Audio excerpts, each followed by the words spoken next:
akili na mawazo na utimamu wa akili kwenye mpira ni kitu cha muhimu sana. Klabu yako Manchester, kitu kinachoisumbua naweza kusema kwa mtazamo, sababu hatuko ndani ya klabu hatujui.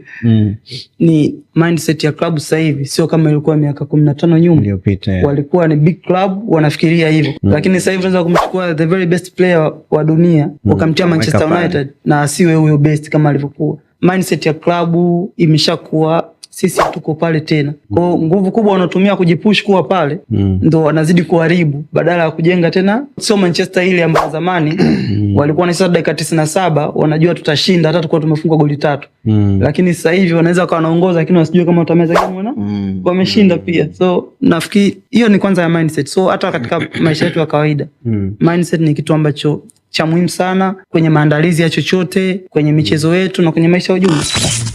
Swali, kazi, jibu.